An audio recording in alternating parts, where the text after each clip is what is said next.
Oh, there. I think I got it, Chris. Okay. Take it away. Okay. Hi, everyone. I'm Candace O'Neill. I am one of the four state representatives from Hampton, and I'll be hosting tonight's meeting. I'm also a mother of three boys that attend the schools here in Hampton. I have kids at Center and Marston. So they're kindergarten, second, and fifth graders. And, like any other parent, it's really important to me that when my kids are in school, that they're safe, that they're well cared for, and that hopefully they're fostering a love for learning. And I'm hoping that they are receiving an education that not only teaches them the core competencies, but also is going to challenge them to explore different viewpoints and demonstrate respect and dignity for all members of our society. Public education is a cornerstone for democracy. Our kids spend more than 1,000 hours per year in school. What they see, hear, and learn while inside those walls undoubtedly has a lasting effect on their worldviews and their own personal development. When we start to undermine the public's faith and confidence in our public education system, we jeopardize the quality of that experience that these children are receiving. Our kids lose the opportunity to learn valuable lessons in civics, history, and the experiences of minority communities. They may lose out on learning how to discern accurate information from disinformation, how our government and our democracy functions, and how to foster respectful and productive debate across differing viewpoints. We are actively seeing this right now in our very own communities. New Hampshire's Department of Education has opened the door to the political organization PragerU to provide financial literacy to our high schoolers. Bills are introduced in Concord to scale back requirements for what is deemed an adequate education, and the list goes on. I encourage you all to listen to the wonderful speakers we have here tonight who can shed a greater light on the current efforts to undermine our schools and how these efforts will impact our democracy for decades to come. So first up, we have Sarah Robinson. She is the Education Justice Campaign Director at Granite State Progress. Thank you very much for being an excellent moderator this evening, and thank you to the Hampton Dems for creating this platform so that we can have these conversations. I'm going to keep my comments really short because the real star of this show is Sarah Elliott, and bringing into understanding how things are affecting folks on the ground in Hampton and the surrounding communities. So I'm just going to set the scene for us about what it looks like in New Hampshire right now for public education and what attacks we are facing against public schools. So the current status of our state is we have one of the most expansive voucher programs in the country, that we have multiple legislative efforts this year to expand that program. We have huge gaps in school funding. There's a lot of legislation to address that this year as well. We have a statewide ban on an honest education, which is our divisive concepts bill. I refer to it as the banned concepts bill because it's not about things that are divisive, it's about censorship. And we have a litany of other efforts to privatize, censor, really just sort of like make public education the place of last resort for families in New Hampshire. A lot of what we're seeing lately is a progression of, well, I've said before in a couple of these presentations that the far right has a three-pronged effort to dismantle public education. They want to sow doubt, they want to defund, and then eventually dismantle our public school system. Sowing doubt really comes through in the anti-CRT conversation that evolved into an anti-LGBTQ plus conversation that we're still watching take place. And that is slowly, or maybe not slowly, that is quickly evolving into anti-SEL or anti-social emotional learning efforts. We have a bill in the legislature this year that would make it illegal to teach things like how to cooperate with others, how to work in a group. You couldn't teach kiddos about grit or self-awareness or metacognition. I mean, there's a lot of really bad stuff going on at the top level in an effort to make us folks with kiddos in public schools doubtful of the quality of education that our kids are getting. Regardless of all of these attacks, our schools are producing quality results day in and day out. Parents are involved, teachers are transparent, administrators are doing what they can to run schools on the budgets that they have available to them. And I think we're doing a great job despite the environment that we are living in. And just a very brief assessment of what this legislative session is looking like for education bills. 15, that's a 15% of all the bills presented this year affect public education, public schools in some form or another.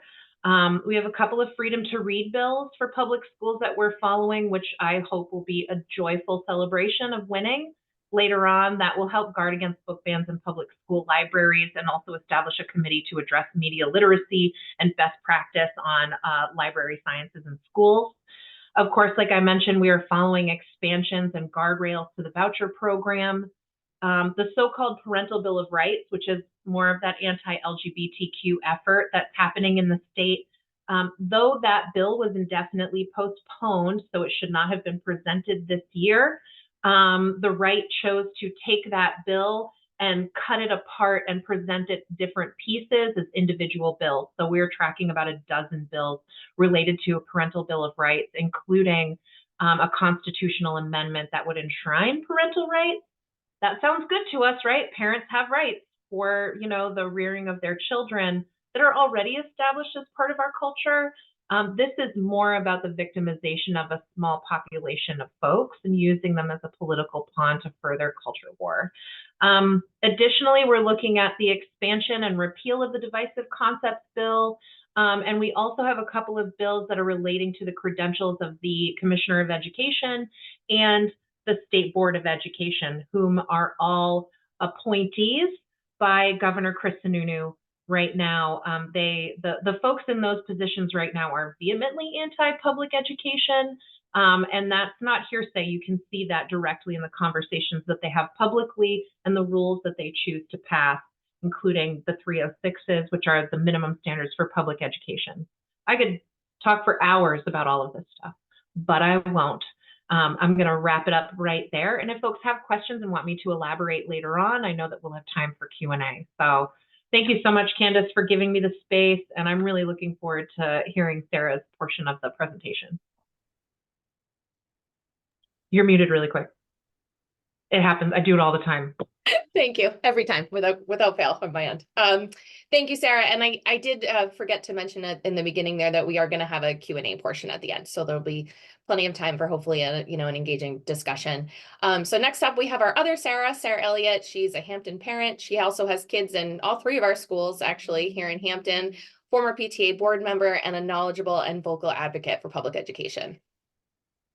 Thank you so much, Candace. And before I kind of dive into my personal experience, I want to really thank you and Sarah Robinson for your grit and tenacity and passion on this. I think it's, education is an issue that we're all baseline passionate about, to have kids and then to be advocating for all the kids of New Hampshire. It takes an incredible amount of endurance and emotional resiliency, and for you guys to be out there fighting the good fight on behalf of everyone, all New Hampshire kids and families, thank you so much. A ton of admiration there and a ton of inspiration to be involved to the extent that I am. So appreciate you guys. Having started there, I will say I am not an advocate in any official capacity. I am just a person who lives in Hampton. My name is Sarah Elliott. I am a writer in my day job, and I'm a mom of 3 boys. As Candace said, they're all currently in Hampton SAU 90 schools, 7, 10, and 13. Just kind of running the gamut there. I was on the PTA board locally for 6 years, and for a very brief period of my life, I was a high school and elementary teacher. I kind of dipped my toe in the pool of the political side of local public ed. It was the very beginning of COVID. I shouldn't say the very beginning. It was kind of like the early second phase of COVID when schools were becoming really creative with A days and B days.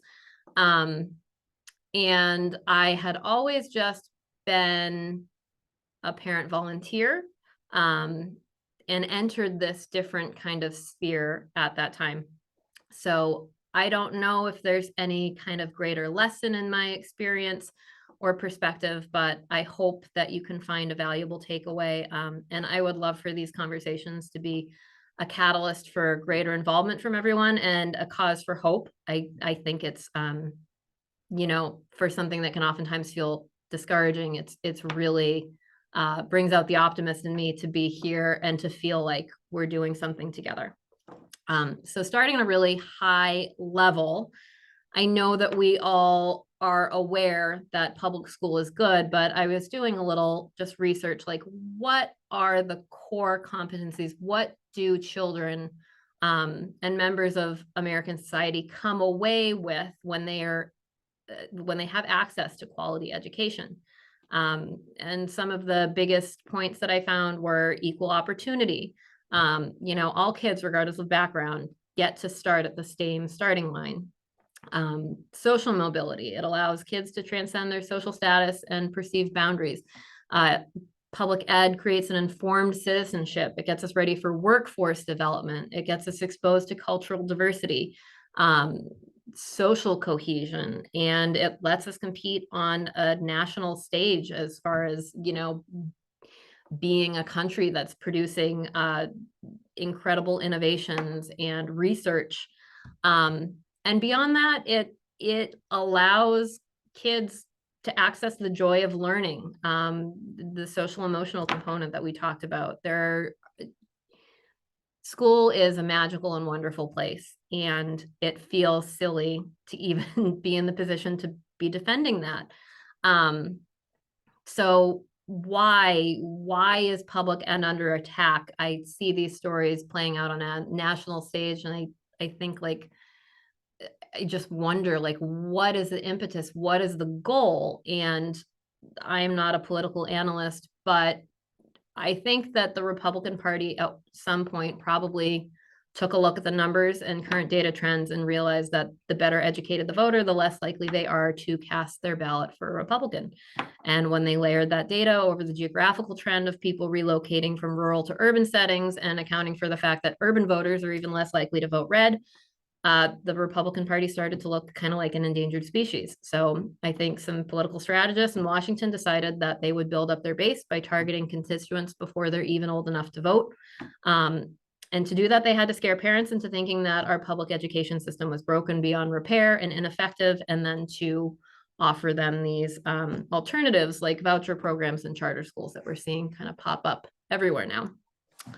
So there have been efforts from every angle to undermine public education. And the strategies that I have seen most prominently are curriculum and book bans, where activists and politicians have pushed for restrictions on curriculum content. We've seen this, I see a ton of this happening in Florida. There's, bans on what you can and cannot say. CRT plays into this, and the misinformation around that curriculum and the ages of students and locations of students that was being taught to. School board takeovers. This is something that we saw happen locally. I believe one of our candidates last year in SAU 90 was a Moms for Liberty candidate. And that is something that, depending on geographic region, candidates either proclaim loudly or try to kind of conceal about their political identity. It was the latter, I think, locally, and luckily that candidate was pretty handily defeated.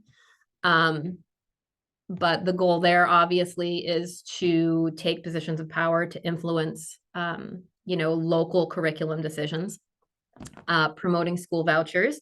This is something that if you spend any time on social media locally, you can see there is a big push from some far-right educational activists to make these seem like a viable alternative to a broken education system, which ultimately diverts private funds or public funds to private and religious schools, which ultimately diminishes the resources that are available to public school kids, who often serve more at-risk and diverse populations.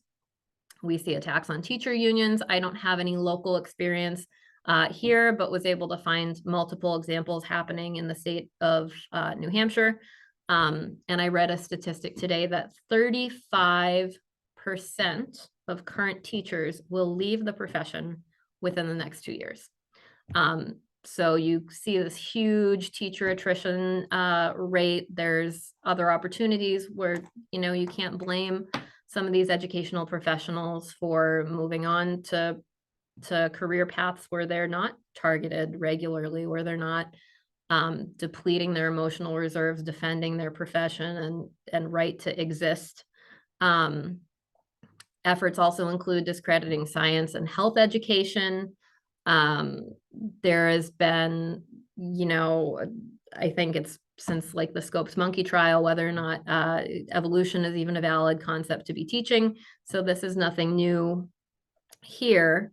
But it also bleeds over into sex ed, which is the best defense we have against abuse for kids. It's the best defense we have against sexually transmitted diseases, teen pregnancy. It has so many great applications and such great data-backed success stories that it, again, is like mind-boggling that this is something that we're even in a position of having to defend. But the efforts are there. Polarization and divisiveness is another big tactic that I see. And this is something that I experienced firsthand, and I'll touch on in a little bit. But it's a tactic of these far right groups to find a divisive issue and really exploit it within education to just fuel that sense of turmoil, to give the impression that, we're this community divided and we can't find common ground. And then that really sucks the air out of the conversation. It makes it impossible to move forward and to have a dialogue. And that is something that I have seen employed really successfully, unfortunately, on the local stage here in Hampton. And then you see online activism and disinformation. I don't know, again, how many of you are active on social media, but I was shocked last year to find a local woman who was a vocal critic of public education had a presence in nearly every SAU Facebook page on the state in all these local communities. I mean, she was everywhere encouraging litigation, showing up at these school board meetings, showing up at protests, and under the guise of, oh, I'm just a regular lady. But with, I mean, her calendar must have just been school board meetings and maybe an occasional birthday celebration. I don't know. But it was really stunning to me to see the level of grassroots online activism just to discredit public ed. And I still don't know if it's like, that's the guys and it's really like a paid position. That wouldn't surprise me. But there is a really strong effort out there on the internet. I would recommend you stay away from interacting there. And then there's political lobbying, which is kind of always the case for anything that anyone is trying to accomplish from a political perspective. But these all end up in, if they're successful, they end up in curriculum restrictions, a polarized community, erosion of trust. Basically, if they fill the news cycle, or if they fill your news feed even with claims that public education isn't to be trusted, eventually those start to permeate and people think like, oh, is there something going on in my school? Is there a reason I shouldn't be trusting this? We end up losing teachers, students suffer. School is a place where kids deserve to just be engaged in learning, and they don't want to be hearing from their parents that their teachers are, teaching them, indoctrinating them, and they don't want to hear from their parents that they have to defend their schools from attacks. It takes away from their experience. And resource allocation. You see people filing, I forget what the number was, but in just one semester last year, a member of the Winnicott High School board told me it was like 100 something right to know requests were filed by the same person. And really what that does is just take away a school resource to now have to deal with that, which makes them unable to attend to the other, hundreds of things they need to get done. These attacks reduce teacher autonomy. They have a negative impact on diversity and inclusivity. Community engagement drops. And the one that kills me is that the most vulnerable students, the kids who need the most support, end up with the least amount of resources because we're trying to put out all these other fires. And instead of focusing on how we can make their experience better, how we can better meet their needs, we're just trying to defend the institution as viable. So with those are kind of like my big high level thoughts. And I came to this sphere locally really as a newcomer. I was a PTA volunteer for a long time. And then during COVID, I started to see these, news articles from angry parents saying that they wanted their tax money back because the school wasn't delivering the education their kid needed. And it started to, I don't know if it just started to sink in because I had, just stepped away from my career to be home, homeschooling my kids all of a sudden. But it started to really strike me seeing how the teachers, it was an incredible amount of effort to remotely teach a class, on the fly. It was such a quick pivot that they had to onboard all these teachers and with equipment needs and come up with a curriculum. And I was so impressed with how strongly the teachers were able to connect with my kids remotely and under such trying circumstances that it was shocking to me that anyone would take that moment in time to say, like, teachers are failing our kids. And that public education, our Hampton schools, which I've just love, were intentionally not doing right by our children, really struck a nerve with me. So I attended my first deliberative session, and I heard a lot about mental health for kids. And when I got in the room, a lot of the people who had these concerns, I kind of reframed and thought, okay, well, maybe they feel backed into a corner, their kid really isn't getting the support they need and they're lashing out and it's not landing well, but bravo to these teachers for being here and trying to get those kids the help they need. And, good for those parents for advocating for their kids. And then a year later into COVID, now we're meeting at a deliberative session to talk about removing mask restrictions. And those same people for whom mental health was the tip of the iceberg, top of the priority list, we need to get these kids the support that they need. Suicide is on the rise. There's all these risk factors that we're exposing our kids to. For those parents to then be in that room saying, like, let's take the masks off. And why are we teaching social emotional learning?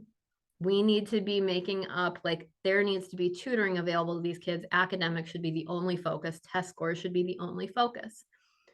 And so that kind of gave me a broader context. And I'm starting to realize, okay, there's really an effort here. And then you fast forward and there's a Moms for Liberty candidate running for school board.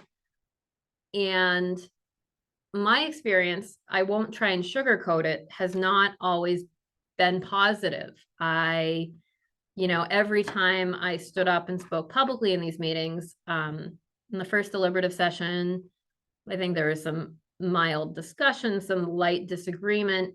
The second time for demasking, I was booed, and, like, literally jeered, which was a trip.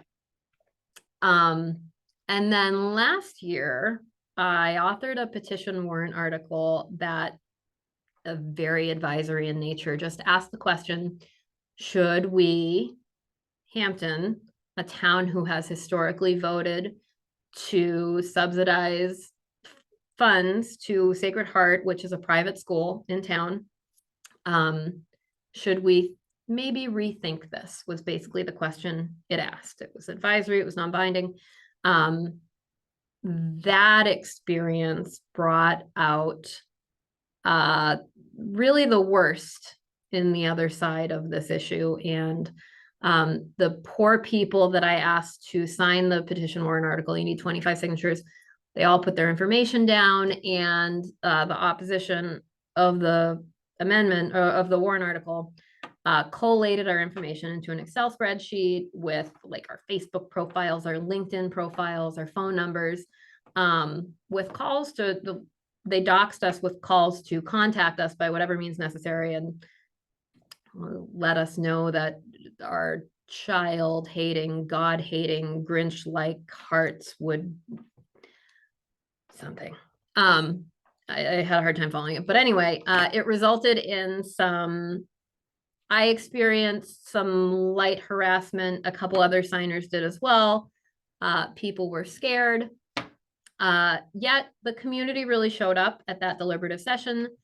People spoke, people made wonderful points, and I ended up taking on a much bigger role in my career. So I stepped back this year, kind of from a place of being discouraged and feeling like nothing we did last year was impactful.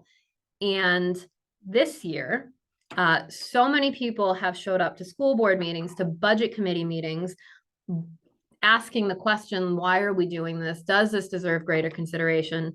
And the way that the votes have broken down for budget committee and school boards recommending it has changed. So when people vote this year, it won't be a unilateral endorsement. There's been really thoughtful conversation around it. And my takeaway was that if you're getting involved, get involved to whatever extent you're comfortable and to whatever extent you can, whatever you have the capacity for, and to be patient.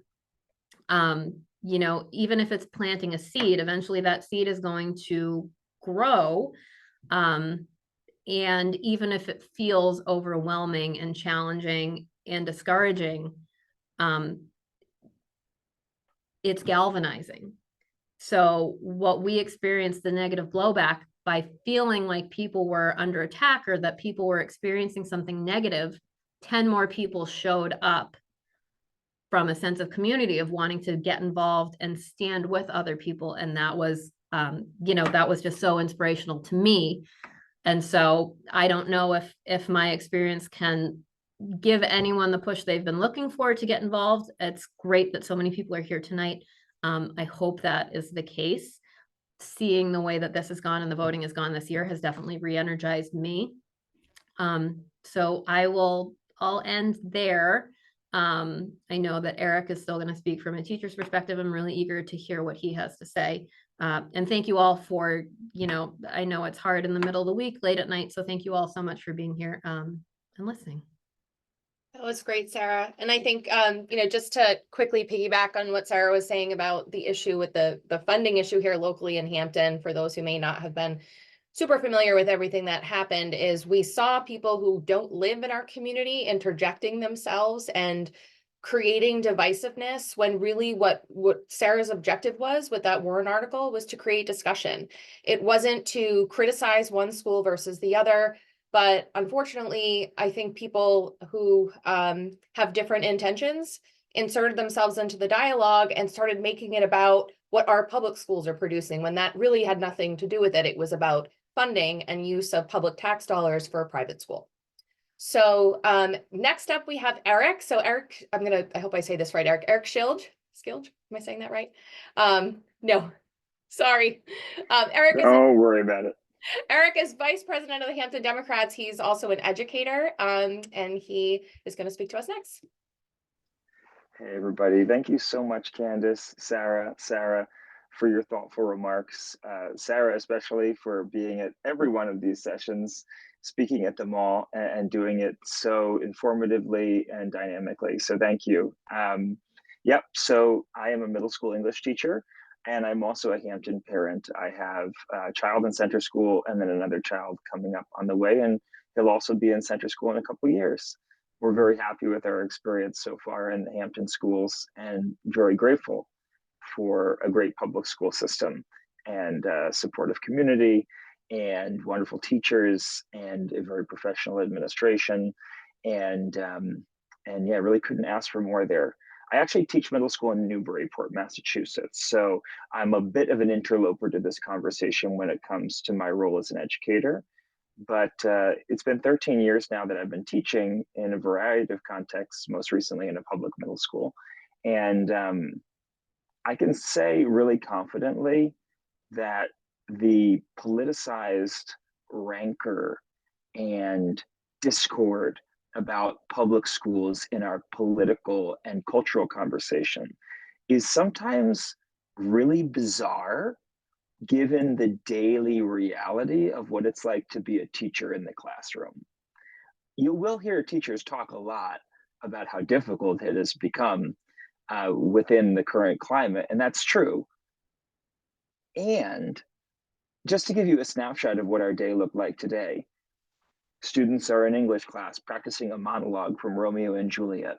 They head on over to math to do a little bit of algebra and pre-algebra.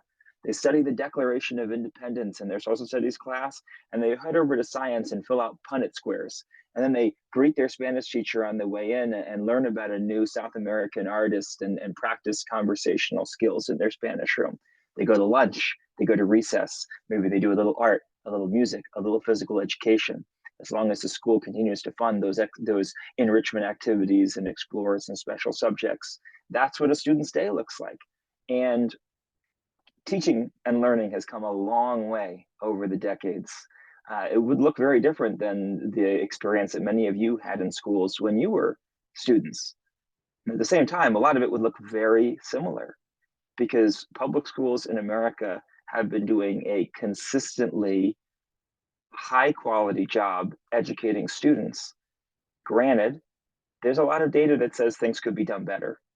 But when you zoom out from the sort of microscopic inspection of an NAEP score or a PISA score or the latest data on a standardized test produced in a particular subject, you realize that what public schools have to do each and every day is take every eligible student who wants to attend, give them a seat, a desk, an experience, and an opportunity to learn in a safe, healthy, and supportive environment. And we do that. And regardless of how bitter the debates become in the political sphere, teachers show up every day to do that work. So I don't want to dispute that these challenges are real. But I want us all to be very careful when it comes to the way we talk about what's happening in schools. Because if there's one side of this debate on the sort of right-wing assault against public education that says schools are left-wing indoctrination factories working every day to turn out little neo-Marxists, the response to that shouldn't be and really can't be, no, they're not, but we need to protect and defend and support those left-wing progressive and liberal values that exist in our schools, because this is a right versus left, red versus blue conflict. Because the reality of what happens in the school is that every single student and every single family and every single teacher who wants to be there each day shows up to work together, regardless of what kind of political beliefs, cultural values, experiences, background, religious views, anything else that they bring into the classroom on any given day. And that's what we're defending, the right of people to come together and learn in an environment where they feel supported to do that. And that is what is happening every day. So when it comes to supporting public schools, it is a political effort. And it's also just an effort to become a part of your community and engage with the work that happens each day in those classrooms. So I just wanted to make sure that emphasize that, you know, I think public education really is a miracle. And it's a testament to our like greatest values as a democratic community. And I would also add that the challenges that we face, they're complicated. Many of them have been festering for a very long time. And to put a plug in for our next session, many of them have to do deeply with inequitable funding and the long-term, very serious ramifications of inequitable funding. But all that being said, school teachers show up every day, do a marvelous job, and our community really should be proud of the schools that we need to continue to support. That's about all I had to say on the subject.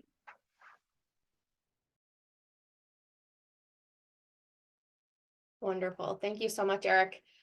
So I know we had a couple of messages in the chat, but before I start reading those, does anybody want to jump in and ask a question at this point for anybody, or even just share an experience?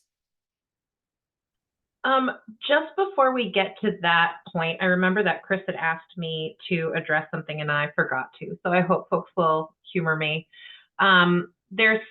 I know that when we walk into, like when Sarah walks into a school board meeting or a deliberative session, and there, you get jeered at by community members, it can feel like it's an overwhelming effort of folks who are anti-public education. But I just want to reassert for folks that is not the case.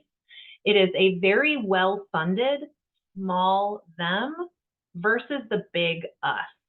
And what we've seen across the state in communities is that groups like Moms for Liberty, which is a national organization with actually a very small following in our state, or We the People, which is a very small group of individuals, they can activate one family in a community that will make everyone's lives difficult.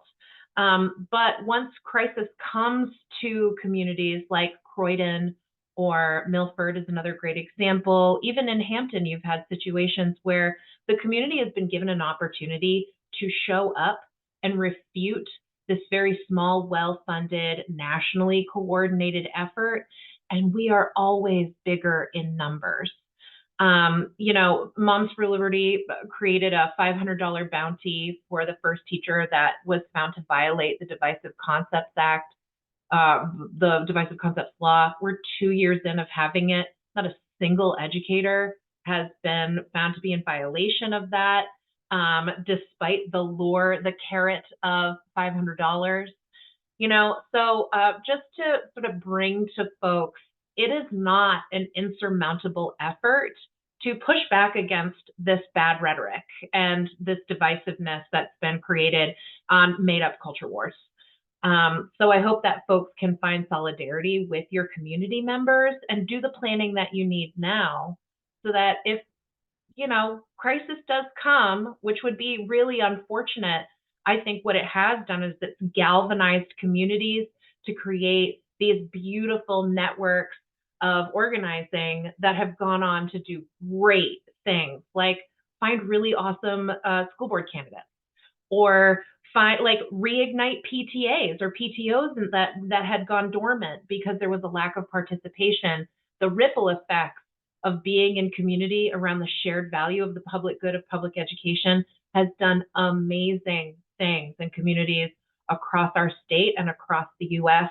And I believe that these installments that the Hampton Dems have created and established is part of that. So I'm really grateful to everyone for being here and being interested in this and willing to be a part of the conversation. So thank you for letting me get that in there. I love that you shared that, Sarah, because I certainly can speak, from experience in terms of the public support in Hampton of our schools, going back to COVID, which, funny background with Sarah and I, we were kind of on different sides of the fence on that debate. I really wanted my kids back in school, but, we were able to respect each other and see both sides. And what was amazing to see to me was, there was a Slack channel that came together, working together to see how can we build barriers for the desks for the schools to support the teachers. Thousands of dollars were raised to help with kids experiencing food insecurity. Hampton is definitely a town where an issue, comes up and people rise to the occasion. So I think that also may be partially why it's painful when something divisive comes up, or there's somebody from potentially outside of our community who comes in and tries to divide what's there. Does anybody have any questions before I start reading what we have in the chat, or want to share an experience?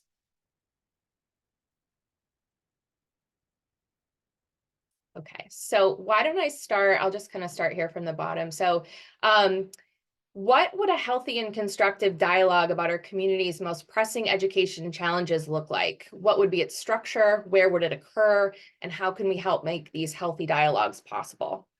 Does anyone want to jump in?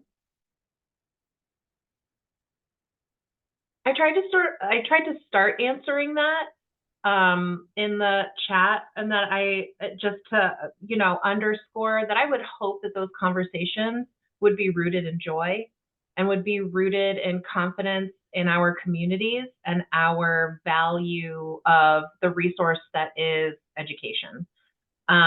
It is difficult to get all of that done in one session, but a really great practice could be the community participating in a portrait of a graduate effort, which involves the entire community, business owners, faith leaders. It really is the whole community coming together and saying, what is it that we want our kiddos to be able to do and to know and to put into practice as a result of going to school in our district?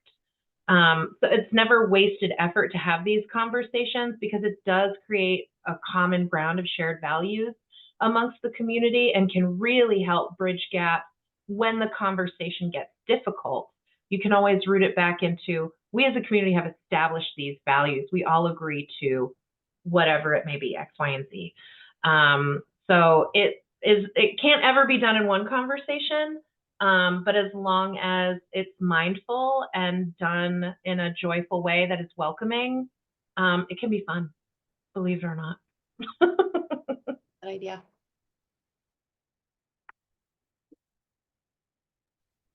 Did anyone Sarah, else? would you like to say anything on the subject, since it was a question that I asked? I have some thoughts, but I'd love to hear Sarah, as someone who's kind of engaged with it in the best and the worst sort of case in terms of what dialogue could look like around education in our public schools. What would you like to see from a healthy dialogue about the way our schools are run? Is it me, Sarah, or other Sarah? Oh yes, you, Sarah Elliott. Okay. Yeah, so I think that was wonderful context that Sarah Robinson provided.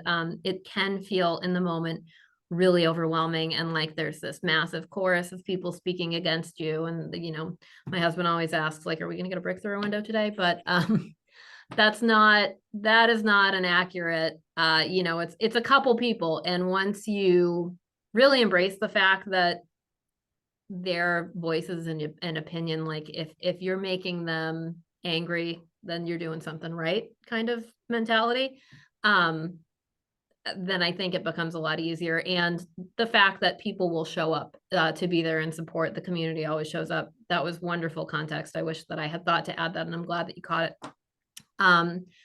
Yeah, I think a dialogue, what I would love to see, and I know that it puts a lot of pressure on our leadership. But I would love to see local school board members, budget committee members, and school administrators say it out loud. Like, this is what we're dealing with. This has been the tone.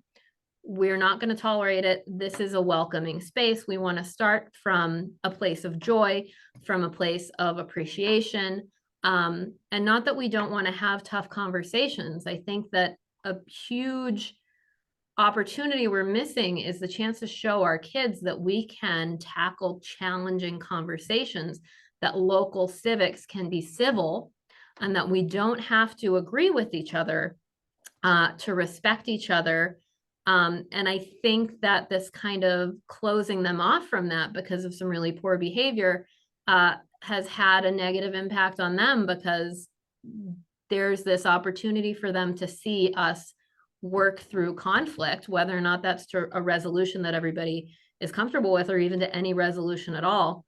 We have this opportunity to show them that you can walk into a room with your neighbor who disagrees with you in every political way possible, hash it out in a really respectful way, and then see them at your barbecue or at church that weekend, and be friends. I think there's been a lot of these tropes, like, how to disengage from these conversations. And a lot of it is really important to set up boundaries if someone's being disrespectful.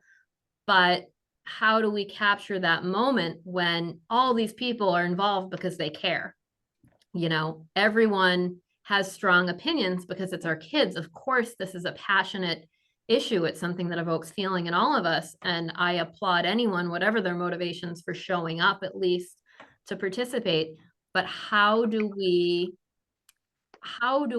enforce boundaries? How can our leaders not step into the fray, but say, look, these are the boundaries. We're not going to tolerate this kind of behavior.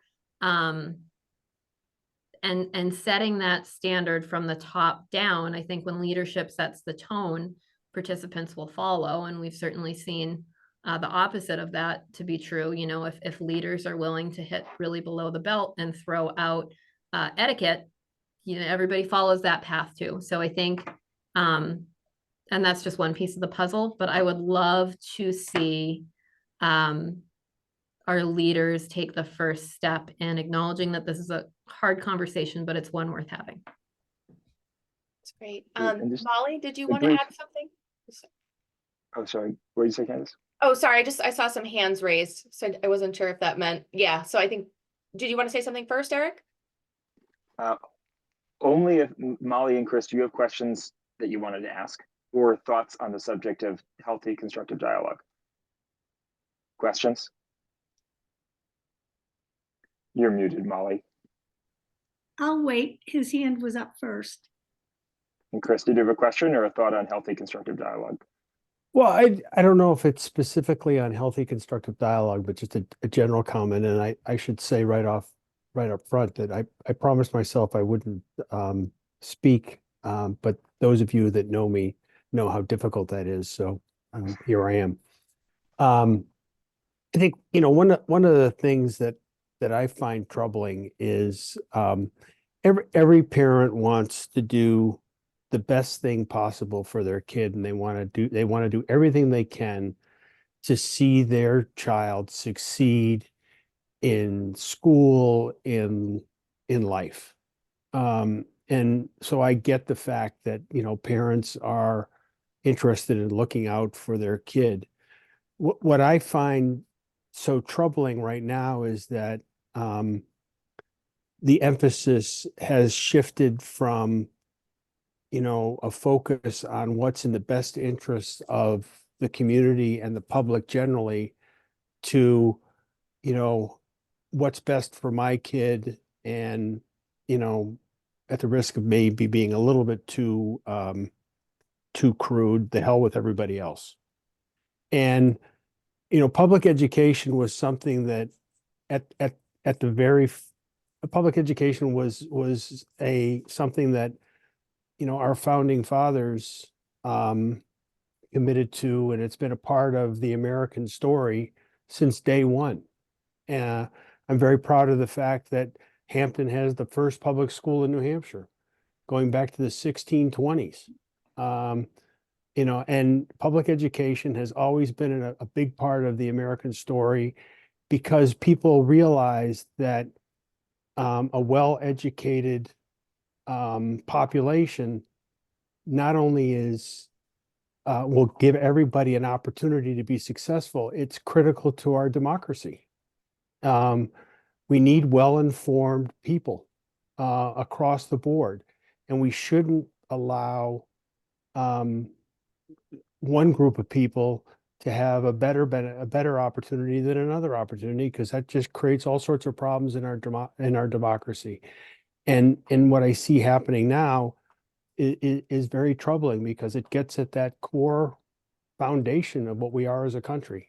So I offer that as an observation, and if anybody wants to, you know, respond, then, you know, love to hear what you have to say. And I will now put myself back on video mute and listen. Thank you.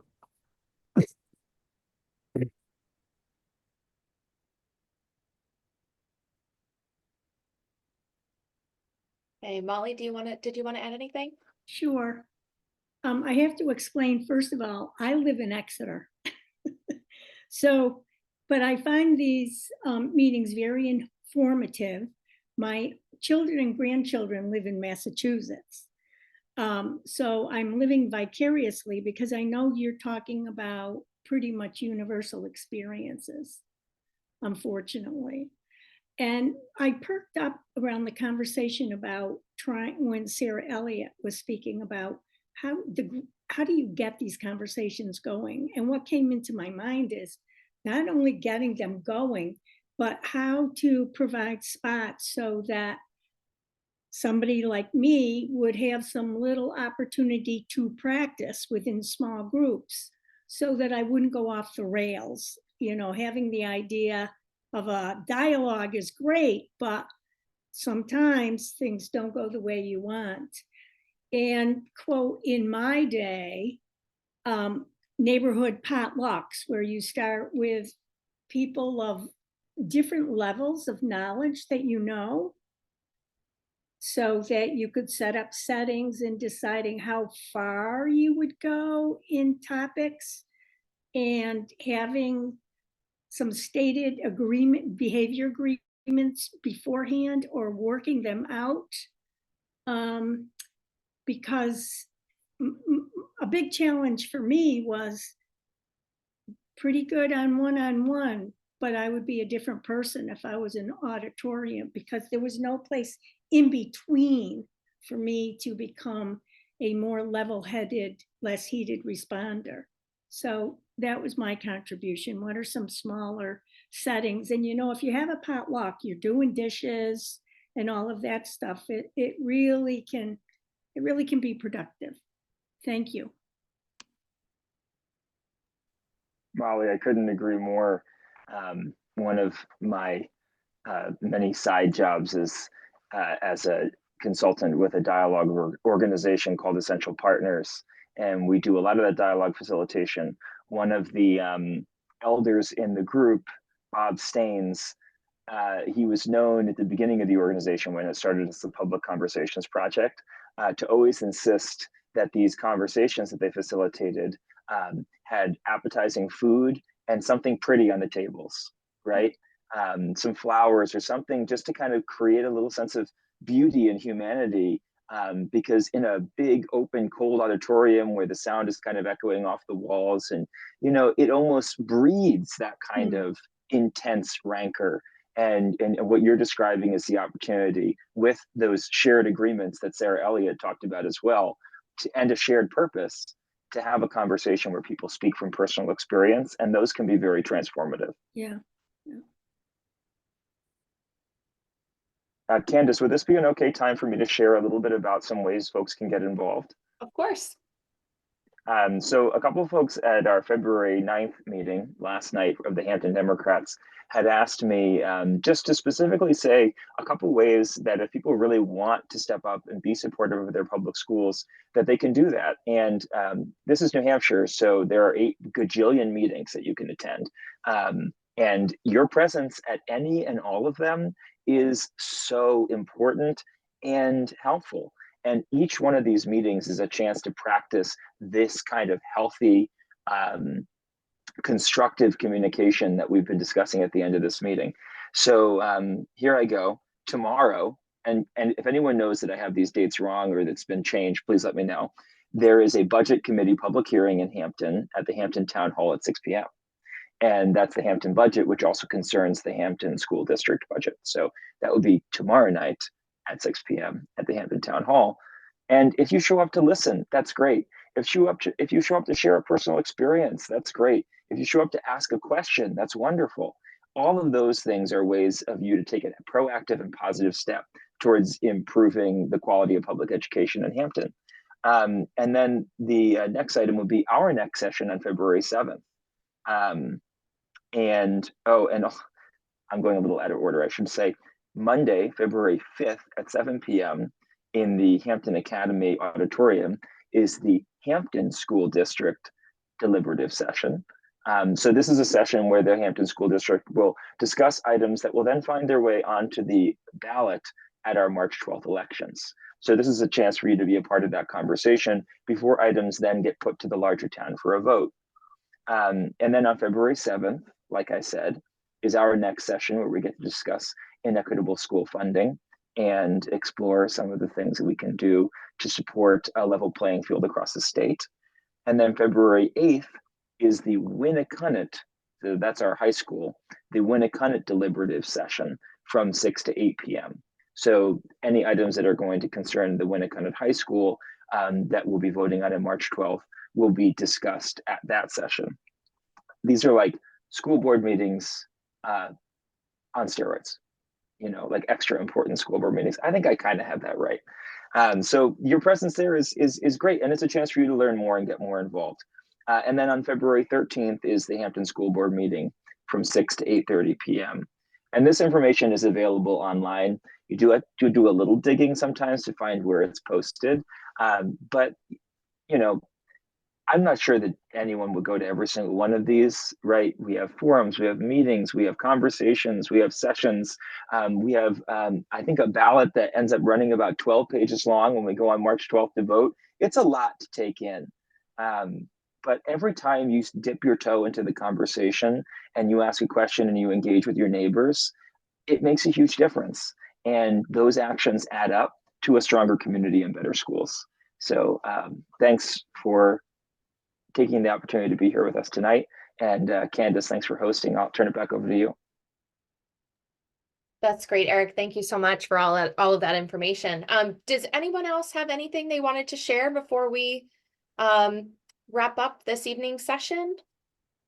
I don't think I see any other hands or comments in the chat.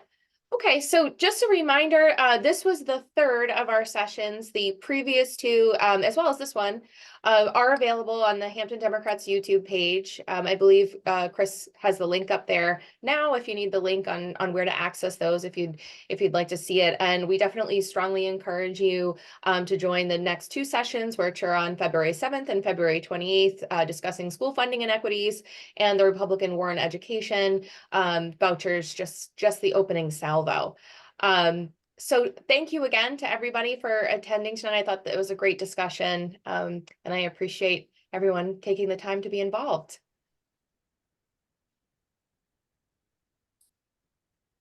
Thank you very much. Thank you. Thanks, everybody. See you next time. See you next time, Molly. Bye-bye. Good night, everyone. Thanks, night. Sarah and Candace. Good night.